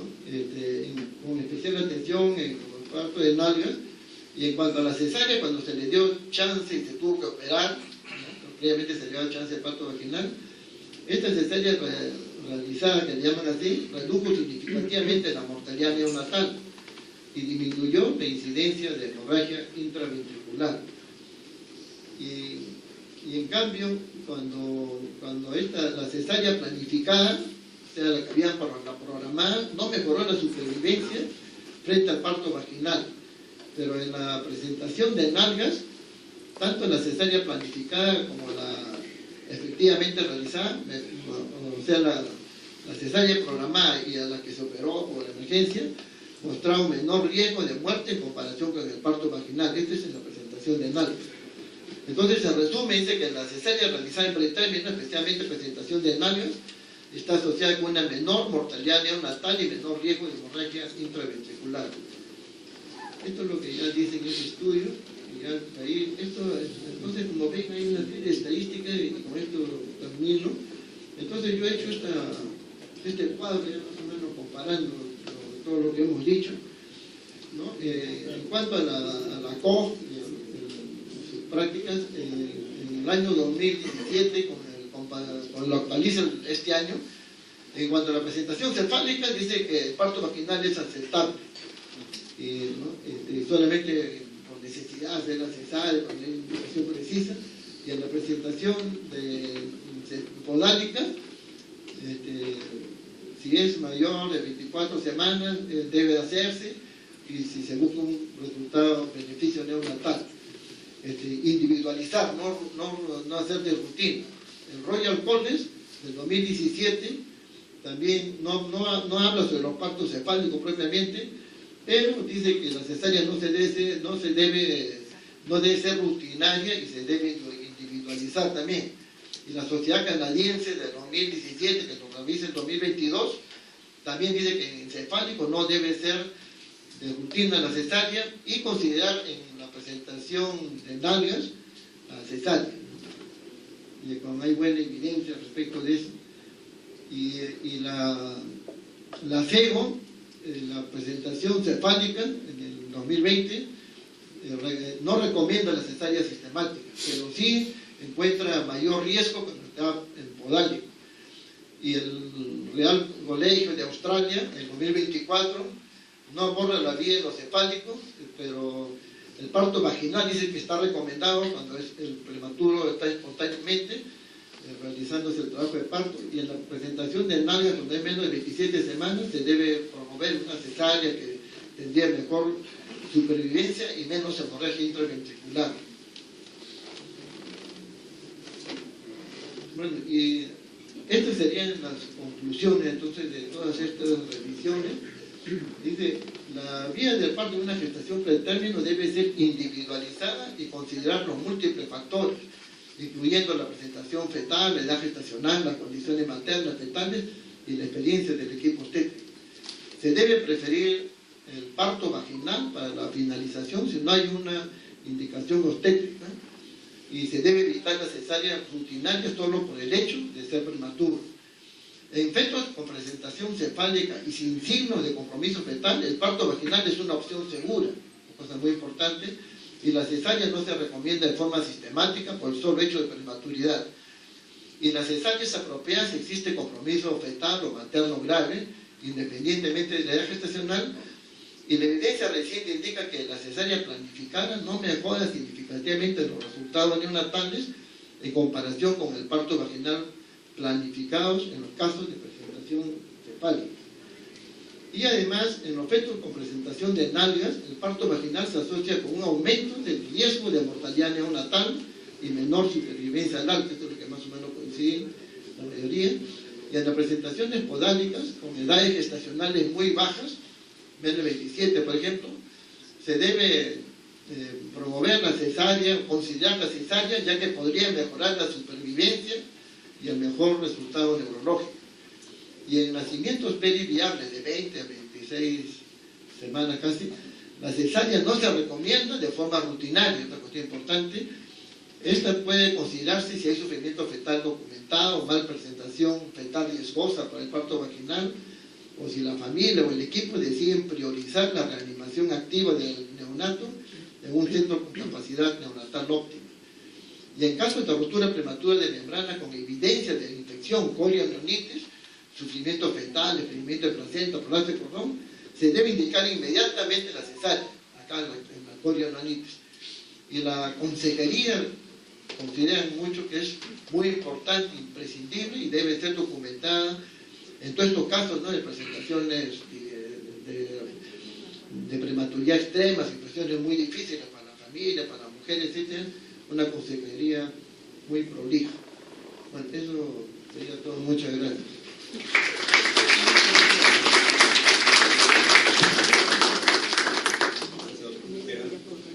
Todavía tenemos unos minutos. Miguel, a ver si hay una pregunta en el auditorio con respecto a lo que hemos hablado el día de hoy sobre el parto pretérmino. Doctor Ortiz, aquí digo las guías recomienda el parto vaginal en pretérmino, que ha mencionado. En Colombia, ¿cuál de la guía ha visto? Muchas gracias. Yo quería hacer con referencia al tema de la cesárea o el parto. Definitivamente la tendencia hoy es que en presentación cefálica, mientras no exista una indicación materna o fetal, la vía final del embarazo es la vaginal. En podálica se recomienda hacer cesárea por debajo de las 32 semanas. Sin embargo, yo siempre repito lo de Dinamarca con Cundinamarca. Nosotros en el Hospital Universitario del Valle, si nosotros tenemos un embarazo por debajo del límite de la viabilidad que tenemos en el hospital, hacer una cesárea en un podálico de 25 semanas, nosotros no la hacemos. Por varias razones. Primero, porque la probabilidad de sobrevida de ese recién nacido es prácticamente ninguna. Segundo, porque estamos comprometiendo el futuro obstétrico y recuerden que la cesárea se asocia con riesgos de muerte materna. Y tercero, porque no sé cuántos de ustedes han hecho una cesárea a las 25 semanas, pero hacer una cesárea a las 25 semanas es un camello. Eso es para champions. Sacar un bebé a las 25 semanas puede ser más dañino que el parto. Y si el que está al frente con el bisturí es troncone, perdió ese bebé, ¿correcto? Entonces nosotros individualizamos los manejos por debajo de las 26 semanas en el hospital. Allá en Dinamarca dicen que entran por cesárea a las 27. Nosotros decimos, no, un momentico, miremos a ver cada caso. Ese es un tema. El otro tema que quería resaltar con referencia a la neuroprotección es que lo dijo muy bien el doctor. La dosis es la misma dosis que utilizamos impregnación, ¿correcto? Y luego un goteo de 1 gramo por hora. ¿Hasta cuándo? No se debe pasar de 24 horas. ¿A quién? A una mujer que tiene menos de 34 semanas y que tiene inminencia de un parto vaginal. ¿A partir de qué edad gestacional? Depende también del límite de la viabilidad, pero puede hacerse a partir de las 24 semanas. Otra pregunta que le hacen a uno, bueno doctor, ¿y si el parto es inminente porque la paciente está en 4 centímetros de dilatación o en 6, en una fase activa, va a tener el parto en 6 horas, ¿lo doy o no lo doy? Denlo, porque la evidencia dice que a pesar de que se habla de 24 horas, incluso por debajo de 12 horas hay un efecto neuroprotector. Y la otra, que le preguntan a uno, ¿y qué pasa si la señora Ruperta hizo un trabajo de parto Yo le di el sulfato de magnesio y el trabajo de parto se dio, lo suspendí. Ah, pero doctor, es que Ruperta volvió a hacer contracciones antes de 12 horas de haber suspendido la dosis. ¿Vuelvo el impregno? No, dele mantenimiento. Ojo a eso. Pero es que Ruperta hizo contracciones después de 12 horas de haber finalizado el sulfato. Le hace el tratamiento completo. Ojo a eso. Si yo tengo una paciente que utilicé sulfato de magnesio para hacer maduración, para hacer neuroprotección, y el tiempo que transcurre entre haber suspendido el tratamiento porque no se dio el parto es menor de 12 horas, yo reinicio solo con 1 gramo por hora. Pero si el tiempo es mayor de 12 horas, tengo que volver a hacer el esquema completo, la impregnación y el manejo del sulfato a dosis de 1 gramo por hora.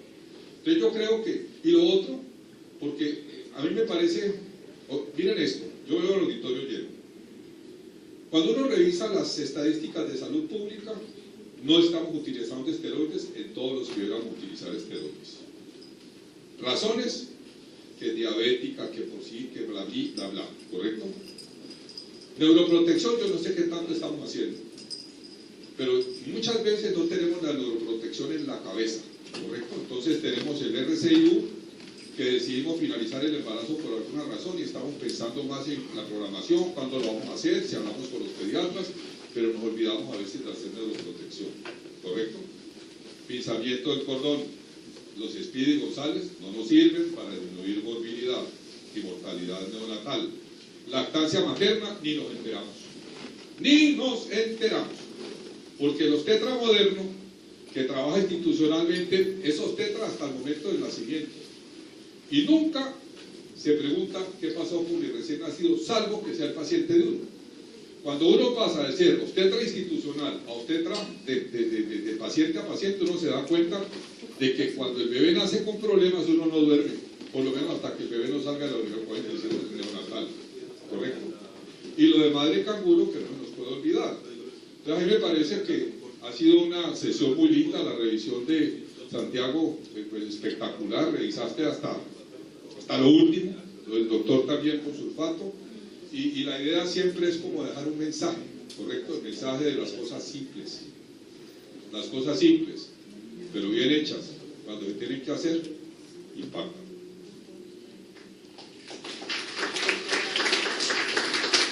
Doctor Ortiz, felicitarle y agradecerles a los ponentes por este magnífico simposio y paso al presidente para cesar la sesión. Muchas gracias. Muchas gracias, doctor. Antes de cerrar este simposio, quiero felicitar a todos los ponentes por las magníficas presentaciones, invitarlos a ustedes a continuar.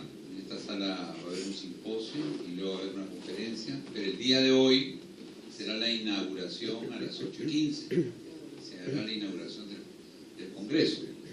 Y agradecerles a todos, y antes de cerrar, quisiera entregar el diploma al doctor Garibán Ortiz por su participación. Aplausos.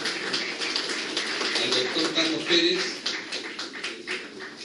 al doctor Santiago Cabrera, que hizo una revisión que hasta no sé, me la quise pasar.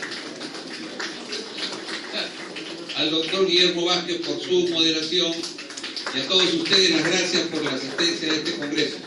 Sigue un congreso acá, a una simposium de lesiones premalignas de cuello. Gracias.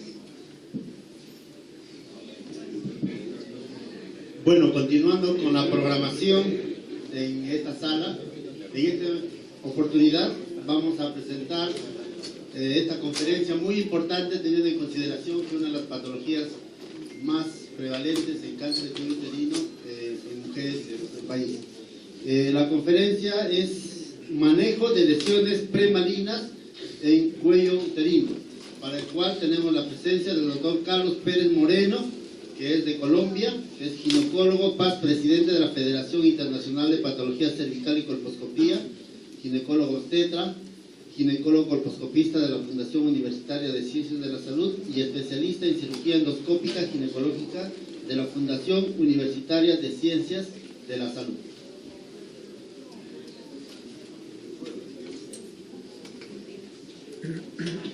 Bueno, muy buenas noches para todos. Muchas gracias por la invitación. Vamos en aras del tiempo a entrar en lo que es el tratamiento de la lesión intraepitelial. Acabamos de terminar abajo una sesión de ASCUS y LSI.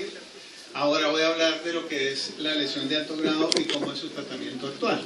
El contenido de esta presentación: vamos a hablar de los objetivos, la definición y los criterios histológicos, la terminología entre las diferentes asociaciones, las características colposcópicas, la recomendación, el tratamiento y las conclusiones. Entonces, la colposcopía, pues ya lo sabemos todos, es una herramienta para evaluación de riesgos, mirar las características de la lesión, el tamaño, la ubicación, la gravedad y definir la toma de una biopsia. Pero ¿cuáles son los pasos fundamentales para el manejo de la NIC?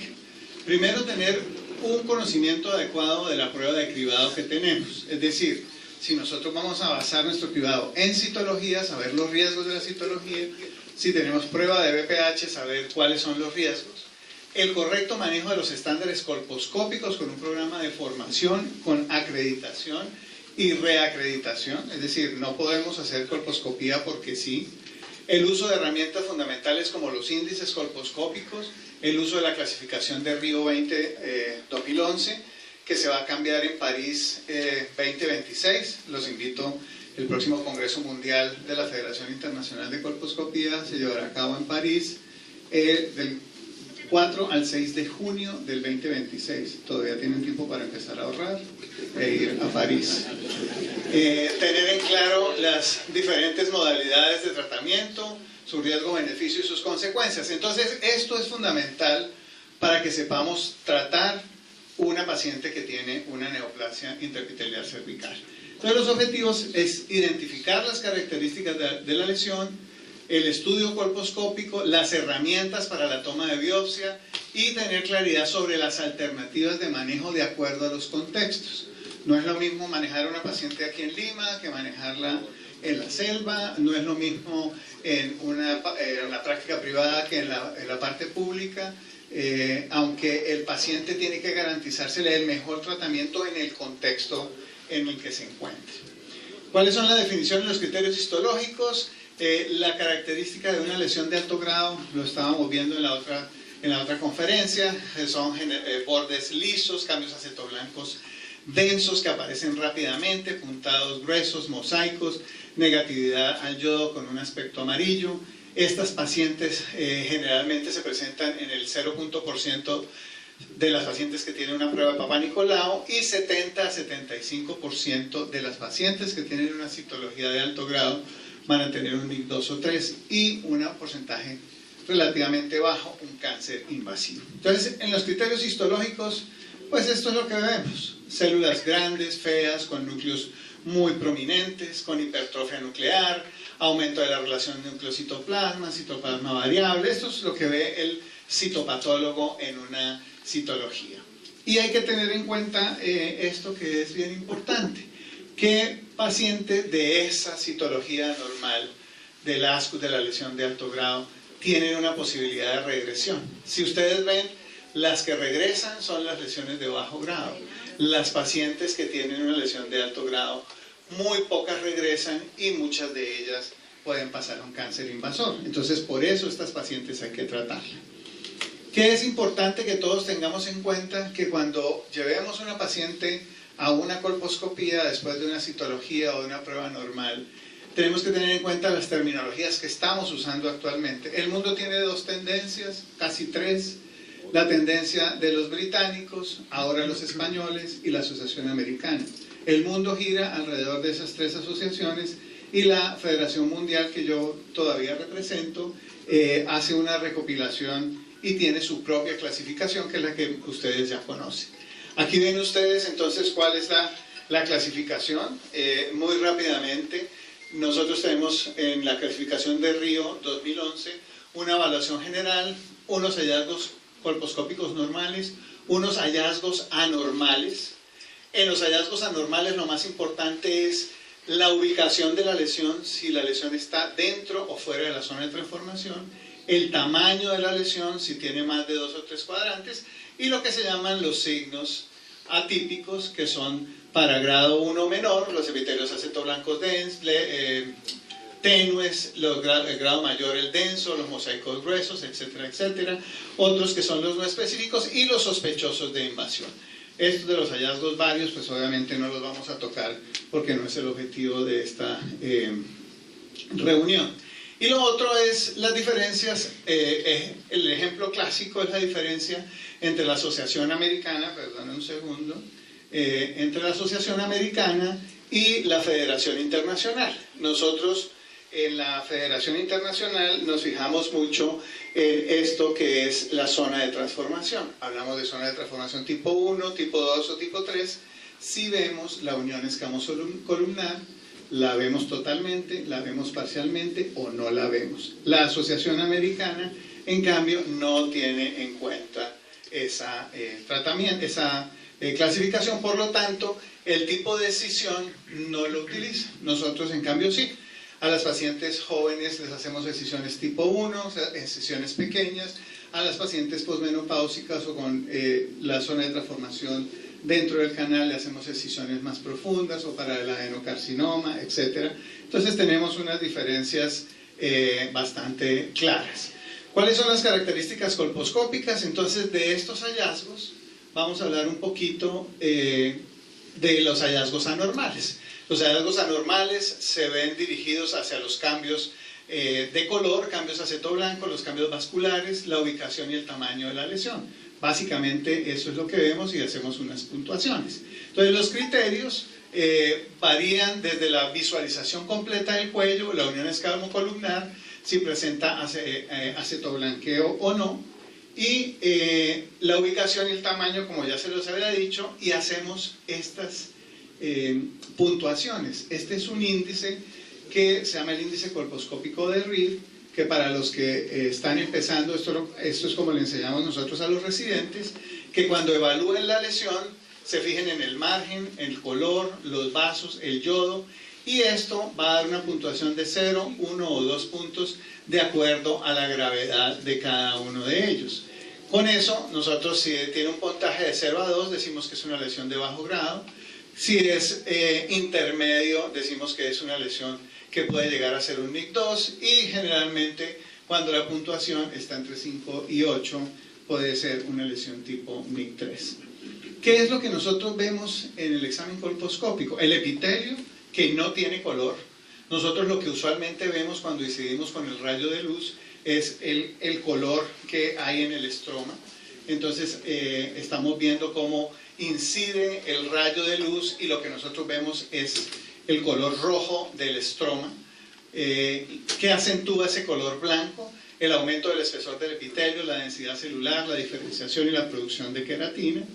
Adicionalmente, entonces, cuando vemos epitelios acantóticos o muy gruesos, ese rayo de luz incide y se devuelve de color blanco, por eso vemos lo que se llaman los epitelios acetoblancos. Esa es la característica de lo que vemos, y aquí vemos cómo está un cuello sin preparación y un cuello con preparación después de la aplicación del ácido acético. Algo bien importante es el tiempo de aparición de este epitelio. Los epitelios de lesiones de bajo grado se presentan muy lentamente y se desaparecen muy rápidamente. Se demoran en aparecer, pero rápidamente desaparecen. En cambio, las lesiones de alto grado es todo lo contrario. La lesión aparece rápidamente y se demora mucho más en aparecer. Este es otro ejemplo de cómo la lesión aparece a los 20 segundos, pero pasan 120 segundos y todavía la lesión existe. Entonces es muy claro cuando nosotros vemos rápidamente la lesión. De la evaluación general no voy a hablar mucho porque nos demoraríamos. Me voy a ir, aparte de las definiciones básicas de la zona de transformación, cuando es 1, 2 y 3. La tipo 1 es cuando la vemos completamente, como acá, la unión escamocolumnar. La tipo 2 es cuando la vemos parcialmente. Y la tipo 3 es cuando no vemos la zona de transformación. Pasando a los hallazgos colposcópicos anormales, vamos a hablar de la ubicación de la lesión. Entonces, la ubicación de la lesión no es lo mismo tener una lesión pegada dentro del canal que una lesión periférica. Esta seguramente es una lesión de alto grado y esta es una lesión de bajo grado. Aquí vemos que la lesión de alto grado generalmente está dentro de la zona de transformación. Y las lesiones que están por fuera son lesiones acantóticas que no tienen mucha importancia. El otro tema importante entonces es el sitio de la lesión dentro de la zona de transformación, que si está fuera de la lesión es periférica. Generalmente esos epitelios son acantóticos, son virus del papiloma y no van a tener una lesión precancerosa. El siguiente ítem es el tamaño de la lesión. Entonces, en el tamaño de la lesión lo que se fija es el número de cuadrantes. No es lo mismo una lesión que tenga un solo cuadrante a esta lesión extensa que va a tomar más de 2 cuadrantes. Para el tamaño de la lesión, lo que se dice es que, y esto lo hizo este investigador, James, que lesiones por encima del 50% de la circunferencia del cuello uterino tienen una mayor probabilidad de tener una lesión de alto grado. Y lo que sigue ya son, no voy a hablar del grado 1 menor, sino de las que son de grado 2. Aquí vemos la comparación entre lo que es una lesión de bajo grado y una lesión de alto grado. Lesiones muy tenues contra lesiones muy gruesas, bordes rectificados. Aquí vemos otros signos ominosos, como son estos orificios glandulares que tienen un halo de cornificación muy grande y se introducen al canal, son signos ominosos. Mosaicos leves contra mosaicos gruesos. Aquí ven ustedes este tipo de punteados que obviamente son más de una lesión de alto grado. El siguiente ítem es el tipo de borde. El borde, aquí ven ustedes en la lesión de bajo grado como es un borde geográfico, contra estos bordes absolutamente rectos, definidos, este color blanco ostra, completamente diferente a la translucidez de la otra lesión. Otro signo ominoso para hablar de lesión de alto grado es lo que se llama el borde interno. Aquí ustedes ven una lesión dentro de una gran lesión de bajo grado. Esta lesión que está pegada a la zona de transformación es la lesión de alto grado y aquí vemos cómo hay una lesión de bajo grado. Otro signo, el signo de la cresta. A medida que va aumentando la lesión, el epitelio se va levantando, el estroma empieza a aparecer, se levanta el epitelio y empieza a hacer este tipo de cambios, empieza a desprender el epitelio. Entonces aquí lo va desprendiendo y ustedes ven en el anterior cómo se presenta lo que se llama el signo de la cresta, que aparecen estos islotes haciéndonos pensar que ya la lesión está yendo más hacia profundidad y levanta el epitelio. Vasos atípicos son supremamente frecuentes en la lesión de alto grado, no en la lesión de bajo grado. Y el otro signo importante es lo que se llama la queratosis y la leucoplasia. Inicialmente, eso en las primeras clasificaciones daba para que fuera una lesión de alto grado, se le quitó importancia en las siguientes clasificaciones, pero en la última y en la anterior, lo que se hizo de medicina basada en la evidencia, se dio cuenta que las pacientes que tenían una leucoplasia o que tenían un condiloma tenían un 25% de riesgo de tener una lesión preinvasiva. Lo mismo el epitelio acetoblanco denso, el punteado grueso y el mosaico grueso. Entonces, hoy en día, la leucoplasia o la leucoqueratosis implica riesgo de NIC3 en un examen colposcópico. Este es un ejemplo de lo que es una lesión de alto grado, una lesión de más de 2 cuadrantes, un epitelio acetoblanco denso.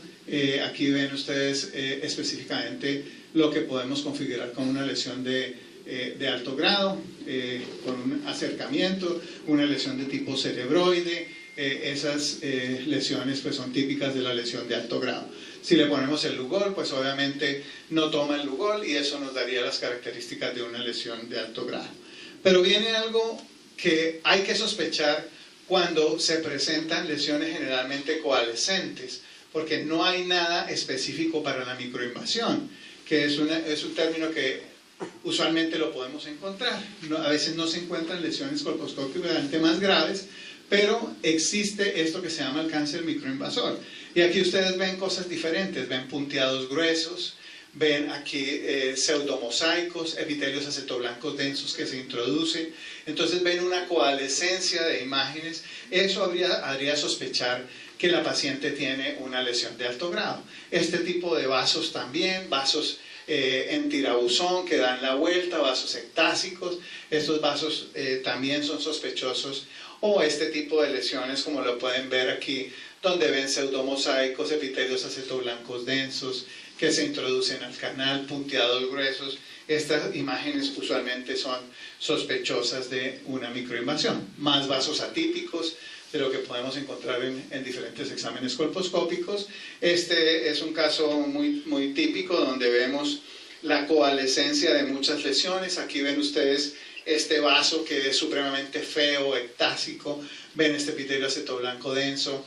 Ven aquí estas papilas como están de feas. Esta paciente tenía una carcinoma microinvasivo tanto del exocervix como del endocervix, una paciente de 30 años que terminó histerectomizándose, pero era una lesión bastante fea, extensa, y que la paciente decidió finalmente hacerse una histerectomía.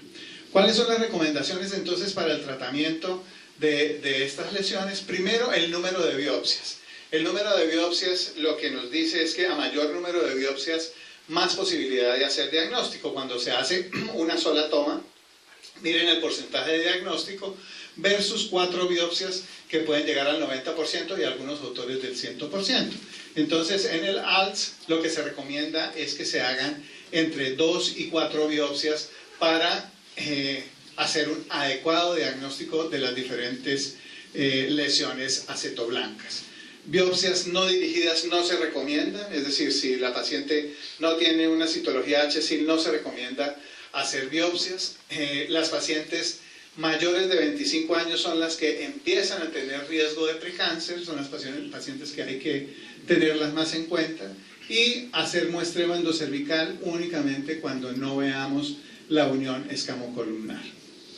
El tratamiento, ¿cuál es el tratamiento de estas lesiones?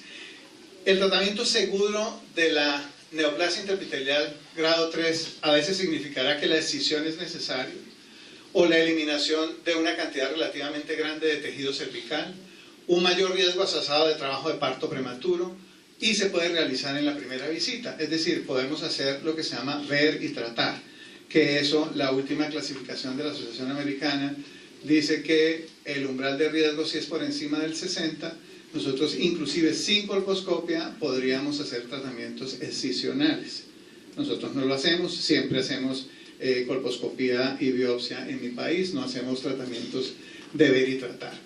El tratamiento de la NIC ha variado bastante. En los años 60 se hablaba del cono con bisturí frío, del core coagulation, que se rescató y desde hace 10 años se le cambió el nombre, ahora se llama ablación térmica o termoablación, que vamos a hablar un poquito de esto. La criocirugía, yo estoy tan viejo que empecé con la criocirugía, mi trabajo de grado fue con criocirugía. En los 80 aparece la ablación y el cono láser, también me tocó, hicimos muy pocos en Bogotá porque solamente había un sitio que lo tenía, carísimo, y no se pudo hacer. Y aparece la radiofrecuencia de los 90. A raíz de la aparición de la radiofrecuencia, pues todo ha cambiado notablemente. Y del año 2000 para acá, cuando ya se conoce más la epidemiología del virus del papiloma humano, es más observar donde uno puede y trate solo si usted debe a una mujer joven. La mujer joven en general con el tratamiento de la NIC debe ser bastante conservador. ¿Cuáles son las observaciones? Van desde el monitoreo de la lesión o monitoreo activo de la lesión de alto grado en mujeres jóvenes, es decir, hacer controles citocolposcópicos, hasta la ablación y la excisión, donde se remueve la zona de transformación y se provee tejido para el material histológico. ¿Qué dice la guía colombiana?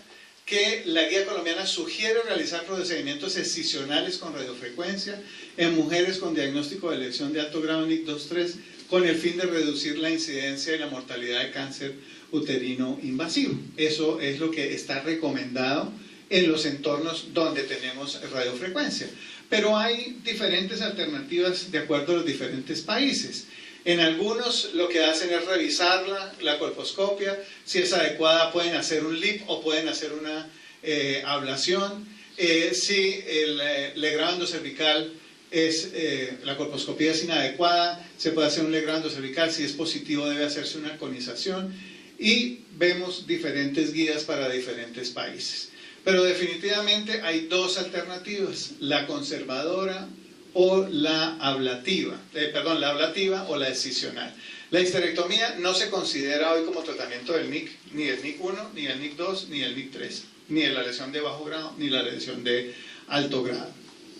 Y nosotros en este momento estamos tratando de implementar un programa con ablación térmica, porque es a lo que el mundo va.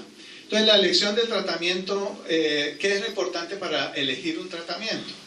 En esta revisión que se hizo desde el año 2000 hasta el año 2013, lo que se sugiere para el tratamiento es, primero, definir cuáles son los criterios para manejo ablativo de la lesión.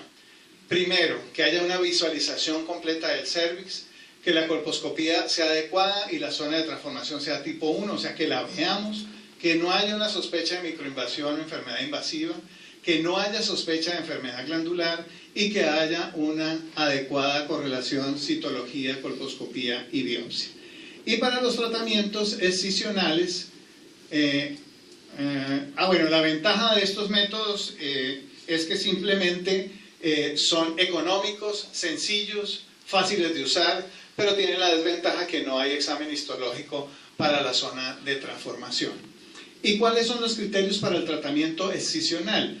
Que no haya una correlación citología, colposcopía y biopsia, un curetaje endocervical positivo, sospecha citológica y colposcópica de invasión no demostrada en la biopsia, sospecha de adenocarcinoma in situ, microinvasión o una colposcopía inadecuada o una zona de transformación no visible con una citología de alto grado. La crioterapia nosotros no la usamos de rutina, yo la usé muchísimos años. En entornos de ver y tratar se puede usar crioterapia. El cono frío, yo hace mucho tiempo no hago un cono frío, sino solamente lo hacemos con radiofrecuencia, pero hay algo bien importante, que las tasas de éxito en el tratamiento de la NIC, de la neoplasia intraepitelial cervical, son todas por encima del 90%. Entonces, no hay evidencia, o la evidencia sugiere que no existe un tratamiento superior para la erradicación de la neoplasia intraepitelial cervical. Entonces, ¿qué es lo que hacemos nosotros? ¿Cómo lo escogemos? De acuerdo a, básicamente, al manejo de qué tratamiento nos da más bordes positivos o menos bordes positivos. ¿Por qué? Porque es importante que si los bordes son limpios, la recidiva usualmente no pasa del 3%. Entonces, aquí vemos cómo cuando se compara láser, crioterapia y ablación y LIP, definitivamente no hay diferencias estadísticamente significativas para usar uno u otro en temas de persistencia y recurrencia de la enfermedad. Realmente todas son muy parecidas. Entonces, ¿cuál es la escogencia? Se prefiere para el NIC 2-3 la decisión, se prefiere. Y la ablación para las pacientes que tienen NIC 1. Esto ha cambiado ostensiblemente con el uso de la ablación térmica, porque la ablación térmica tiene tasas de curación casi similares a los que hace la radiofrecuencia. Entonces, escisión para pacientes con NIC 2 que no se pueden clasificar, que ha tenido una escisión previa, que la lesión se extiende hacia el canal y no se visualiza, que la lesión es extensa, y para ablación cuando la zona de transformación es completamente visible, no se extiende al endocervix y se ve toda la lesión. La Asociación Americana y la WHO recomienda el LIP sobre la crioterapia en los entornos donde está disponible, pero se dice que la ablación y la escisión son tratamientos aceptables, pero cuando hay una lesión tipo NIC 3 se prefiere hacer escisión, y eso tal vez es lo importante. Viene el tema entonces de la ablación térmica, que se va a poner muy de boga y cada vez la vamos a ver más. Hay muchas revisiones sistemáticas de la literatura donde dice que la eficacia general de la ablación térmica contra todos los grados del SIN es del 94%. Entonces es muy similar a hacer cirugía por radiofrecuencia o hacer LIP. En esta revisión, cuando comparan la crioterapia con la ablación térmica, lo que encuentran es que los resultados son similares. Y aquí ya hacen comparación de la ablación térmica versus crioterapia versus ASA. O sea, en esta revisión sistemática ya comparan los tres. Y este es el equipo que hace la ablación térmica. Es un equipo que es muy fácil de usar, se puede llevar inclusive en una maleta, es de pilas, dura 20 segundos, entre 20 y 40 segundos, se puede aplicar en diferentes partes del cuello uterino. Aquí lo ven ustedes, estas son las imágenes, la quemadura que deja la ablación térmica. Estos son ejemplos de cómo queda la paciente que se le hace ablación térmica, y siguen muchos más estudios de la seguridad de la ablación térmica contra el LEDS, inclusive con tasas de curación estratificadas. El BPH se elimina entre el 82 y el 86% en el seguimiento, y no hubo diferencia de tasas de detección entre los dos métodos de estudio entre los 6 y 18 meses, que eso es lo importante. Más estudios que no me voy a demorar, consideraciones de eficacia y aceptabilidad de la ablación térmica. Tiene ventajas técnicas potenciales que pueden hacerla más útil en entornos de bajos recursos. Esto es tasas de curación de la coagulación térmica versus el LEDS, con estudios retrospectivos, y el LEDS es muy similar. ¿Qué ha pasado también de nuevo en el diagnóstico de la lesión? No solamente para el tratamiento, que definitivamente la guía de la OMS, que nosotros debemos usar en todos los entornos la prueba de BPH para hacer diagnóstico de la lesión intraepitelial. Cualquiera de los entornos de esta guía que sale en el 2022, fíjense que prácticamente en escenarios de tamizar y tratar, o de tamizar, hacer triage y tratamiento, la prueba de BPH es la prueba diagnóstica, no la citología. Por eso yo creo que Perú está virando en ciertos escenarios a hacer prueba de BPH como tamizaje primario, y dejar la citología porque la sensibilidad es apenas del 50 contra el 90-95% de sensibilidad con la prueba de BPH. Algunos ejemplos que no me voy a demorar. El tratamiento varía definitivamente. Si es una mujer con una lesión de alto grado menor de 25 años, esas pacientes hay que observarlas.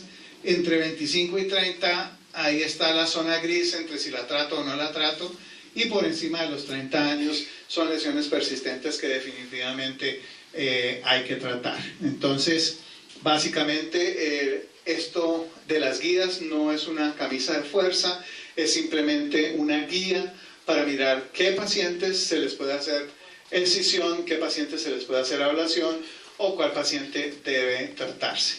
La guía colombiana que salió hace 2 meses para el tratamiento de la neoplasia intraepitelial intracervical a las mujeres menores de 30 años con NIC2 recomienda hacer seguimiento. Si las pruebas son negativas, volver al esquema de tamización.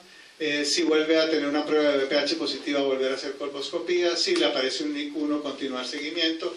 Y si le aparece un NIC2, hacer tratamiento. Entonces nosotros ya, inclusive en la guía, estamos considerando que pacientes jóvenes con NIC2, obviamente, si la paciente tiene 25 años, 4 hijos, tiene Pomeroy, tiene una lesión horrible, tiene un NIC2, pues esa paciente, pues hágale una conización. Pero una paciente con una lesión pequeña, NIC2 de 26 o 28 años de fácil seguimiento, esa paciente debe observarse y no tratarse. Aquí estamos viendo enfoques, lo que habíamos dicho, de tamizar y tratar. Básicamente todo se va a basar en pruebas moleculares, y de acuerdo a la prueba molecular nosotros hacer la aproximación terapéutica. Entonces, vuelvo y les digo lo importante, cuáles son los criterios de elegibilidad para un tratamiento ablativo: unión escamocolumnar completamente visible, ausencia de lesión o presencia de lesión que comprometa menos del 75% del cervix y no se extiende a endocervix navagina. Y debe hacerse el LEDS a las pacientes que tengan cambios mayores y tengan una lesión extensa. La posmenopáusica es un caso especial. Las posmenopáusicas deben ser tamizadas necesariamente con una prueba de BPH. ¿Por qué razón? Porque la citología tiene menos rendimiento todavía en la mujer menopáusica, porque la citología, el epitelio tiene menos número de capas, menos volumen celular, el epitelio columnar es atrófico, la unión escamocolumnar se desaparece, hay lesiones ocultas en el canal. Entonces, la paciente posmenopáusica, cuando le lleguen las pruebas, deben usarlas específicamente en la posmenopáusica. Importante para el análisis de estas lesiones, ver la zona de transformación, ver que estas pacientes tienen más márgenes positivos y que la zona de transformación dentro del canal hace que sea más riesgoso. Como conclusiones, entonces, las lesiones intraepiteliales de alto grado se caracterizan por presentar un epitelio de aceto blanco denso, punteados, mosaicos. Se recomiendan 2 a 4 biopsias dirigidas al encontrar hallazgos colposcópicos anormales. Es clara la evidencia a favor del tratamiento excisional sobre el tratamiento ablativo, pero la reciente evidencia sugiere que el tratamiento ablativo por coagulación, ablación térmica o termocoagulación puede ser una tecnología eficaz en entornos de bajos recursos y puede ayudar a reducir las barreras en la atención que enfrentan estas mujeres. El tratamiento ablativo tiene tasas de curación comparables a la del tratamiento de excisión, morbilidad obstétrica mínima y baja tasa posoperatoria de complicaciones. Hay pocos informes sobre factores de riesgo de recurrencia después del tratamiento cervical ablativo. Se necesitan más estudios, pero ya la evidencia nos dice que es claro. Eso era todo lo que les quería contar. Muchísimas gracias por su... Agradecemos a todos los participantes por su brillante participación y vamos a hacer entrega de su certificado, su componente de esta conferencia.